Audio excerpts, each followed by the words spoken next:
कैसे हैं आप? आई होप आप लोग सभी ठीक होंगे बच्चे। आज हम अपनी क्लास 10th के चैप्टर 7 नियंत्रण एवं समन्वय के क्वेश्चन आंसर्स देखने वाले हैं। ये चैप्टर आपके एग्जाम पॉइंट ऑफ व्यू से बहुत ही इंपॉर्टेंट है बेटा। और इस चैप्टर के जो क्वेश्चन आंसर्स हैं वो मैं आपको समझा रही हूँ। फर्स्ट क्वेश्चन है जैसे प्रतिवर्ती क्रिया और टहलने के बीच क्या अंतर होता है। देखो बेटा, प्रतिवर्ती क्रियाएं वो होती है जो हमारी मेरुरज्जु से नियंत्रित होती हैं और टहलना हमारे मस्तिष्क से नियंत्रित होता है। ठीक है, तो दोनों में फ़र्क ये है कि वो मेरुरज्जु से नियंत्रित होता है, ये मस्तिष्क से नियंत्रित होता है। और ये सूक्ष्म अंश मतलब बहुत सेकंड के सूक्ष्म अंश में पूर्ण होते हैं, जबकि इनको सोचने में हमारी मस्तिष्क की इन्वॉल्वमेंट होती है। प्रश्न नंबर 2 है दो तंत्रिका कोशिका के मध्य अंतर्ग्रथन दैट इज जो सिनेप्स होता है वो क्या करता है। दो तंत्रिका कोशिकाओं के मध्य बहुत छोटा सा रिक्त स्थान मतलब गैप होता है और जिसे अंतर्गथन कहते हैं बेटा। और ये अंतर्गथन बहुत इंपॉर्टेंट है। क्यों इंपॉर्टेंट है? क्योंकि तंत्रिकाक्ष के अंत में कुछ रसायन होते हैं जैसे एसिटल कोलोन का विमोचन होता है और यह रसायन रिक्त स्थान की दरार मतलब जो गैप है, सिनेप्टिक गैप है, में भरा जाता है।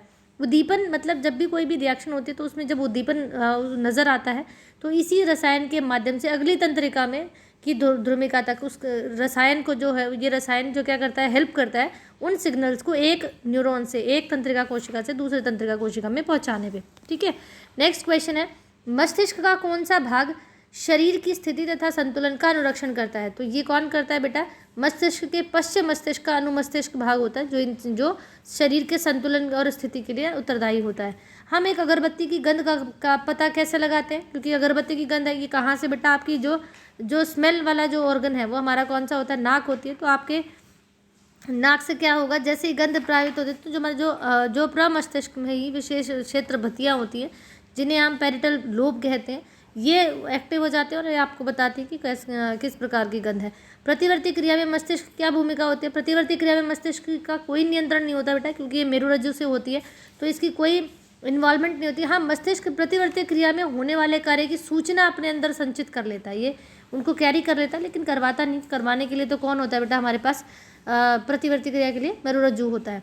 नेक्स्ट क्वेश्चन है पादप हार्मोन क्या होते हैं? वे रासायनिक पदार्थ जो पौधों के शरीर में पाए जाते हैं तथा संपूर्ण पादप क्रियाओं का नियंत्रण करते हैं।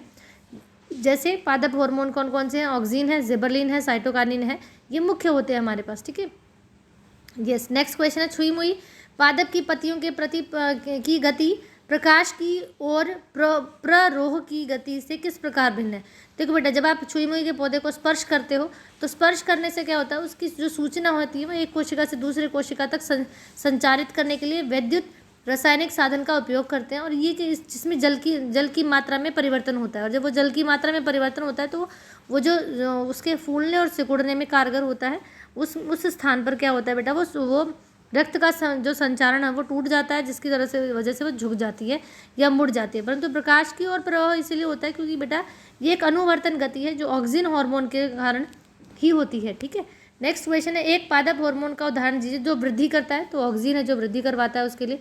ठीक है, किसी सहारे के चारों ओर एक प्रतान की वृद्धि में ऑक्सिन किस प्रकार सहायक है? देखो बेटा, ये हमने एग्जाम्पल से भी किया था कि जो दुर्बल पौधे होते हैं उनके प्रतान के जो शिखर पर ऑक्सिन बनता है, प्रतान के सहारे से क्या होता है, जैसे उसके संपर्क में आता है तो अपनी उसकी दिशा को परिवर्तित करता है। परिवर्तित मतलब स्थानांतरित करता है, जिससे कोशिकाएं लंबी और तन्य हो जाती हैं। और अगर ज़्यादा पतला रह जाता है तो वो पौधा प्रतान मतलब जो पौधे का जो तना है वो मुड़ जाता है। अब जलानुवर्तन को दर्शाने के लिए एक यहाँ एक्सपेरिमेंट पूछा गया था कि इतना इंपॉर्टेंट नहीं है आपको एक्सपेरिमेंट कराना, लेकिन हाँ एक बार इसको रीड जरूर करें ना कि इसमें आपको क्या क्या चीज़ें दिखाई गई हैं। ठीक है, नेक्स्ट है जंतुओं में रासायनिक समन्वय कैसे होता है? जंतुओं में रासायनिक, जैसे पौधों में क्या था, हार्मोन्स थे, वैसे ही हमारे शरीर के अंदर भी क्या होते हैं बेटा, जंतुओं में हार्मोन्स होते हैं जिससे समन्वय होता है। नेक्स्ट आयोडीन, ये इंपॉर्टेंट है। आयोडीन जो युक्त नमक के उपयोग की सलाह क्यों दी जाती है? क्योंकि थायराइड ग्रंथि थायरोक्सिन नाम का हार्मोन बनाता है। ठीक है, यह कार्बोहाइड्रेट, प्रोटीन और वसा के उपाचय के का हमारे शरीर में नियंत्रण करता है। थायरोक्सिन हार्मोन के संश्लेषण के प्रति जो आयोडीन है वो अनिवार्य होता है, अदरवाइज हमें एक रोग हो जाता है जिस रोग का नाम क्या है? घेंघा रोग है। ठीक है, तो ये इसीलिए इसको खाने की सलाह दी जाती है। ठीक है, नेक्स्ट है बेटा जब एड्रेनलिन रुधिर में प्रवाहित होता है तो हमारे शरीर में क्या अनुक्रिया होती है? जब ये हमारे रुधिर में प्रवाहित होता है बेटा तो हमारे हृदय के स्पंदन या श्वसन दर, जो हमारी सांस लेने की गति है वो तेज़ हो जाती है और हमारा जो बीपी है, दैट इज़ ब्लड प्रेशर, वो भी हाई हो जाता है, जिससे हमारी जो पेशियाँ हैं उसमें रुधिर का, दैट इज़ जो ब्लड है उसका प्रवाह तेज हो जाता है और हमारी मांसपेशियाँ ज़्यादा तेज गति से कार्य करती हैं। नेक्स्ट क्वेश्चन है बेटा, मधुमेह के कुछ रोगियों की चिकित्सा इंसुलिन का इंजेक्शन देकर क्यों की जाती है? देखो बेटा, ये क्यों की जाती है, क्योंकि उनकी बॉडी में इंसुलिन की मात्रा अधिक मतलब अधिक आवश्यकता होती है, जो आसानी से प्राप्त नहीं की जा सकती, इसलिए अपने आप से हम मेंटेन नहीं कर सकते। जिसकी बॉडी में अपने आप से शर्करा का लेवल मेंटेन नहीं होता, तो उसकी बॉडी में इंसुलिन की मात्रा का इंजेक्शन को मेंटेन करने के लिए इंजेक्शंस लगाए जाते हैं। ठीक है, नेक्स्ट है बेटा, आपको पादप हार्मोन बताना है, तो साइटोकाइनिन है यहाँ पर। ठीक है, उसके बाद नेक्स्ट दो तंत्रिकाओं के बीच जो खाली होता है उसको सिनेप्टिक दरार कहते हैं।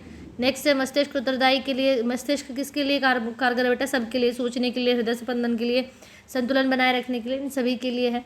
हमारे शरीर में ग्राही क्या का क्या कार्य है बेटा? ग्राही वो अंग होते हैं जो बाह्य पर्यावरण से सूचनाओं को इकट्ठा करते हैं और उचित प्रकार से कार्य कर नहीं होता है तो उसकी मस्तिष्क को सूचना देते हैं ताकि कार्य उचित प्रकार से हो सके।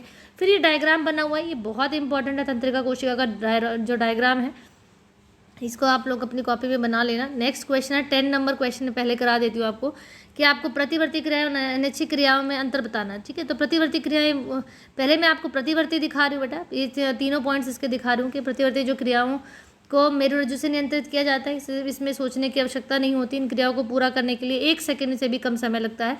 और अगर मैं अनैच्छिक क्रियाओं की बात करूँ तो ये मस्तिष्क द्वारा नियंत्रित होती हैं, जैसे इसमें सोचने की आवश्यकता होती है और इनको क्योंकि सोचने का कार्य है तो इनको अपेक्षाकृत उससे किससे मेरुरज्जु से ज़्यादा समय लगता है। ठीक है, उसके बाद हम नेक्स्ट क्वेश्चन कर रहे हैं बेटा, ये न्यूरॉन के कार्य, उसी न्यूरॉन वाले जो क्वेश्चन है उसका ये भाग है, आप कर लेना कि संवेदी तंत्रिका क्या होती है, वाहक तंत्रिका क्या होती है। फिर पादप में प्रकाशानुवर्तन, ये आपको दिखाना है, हमें पता है प्रकाशानुवर्तन किस प्रकार से होता है, ये आपको दिखाना है। तो वो अंधेरे वाले कमरे में स्थानांतरित कैसे होता है, उसकी तने पर वो इकट्ठा हो जाता है, एक तरफ इकट्ठा हो जाता है, इसलिए वो झुक जाता है, ये आपको पूरा करना है। ठीक है,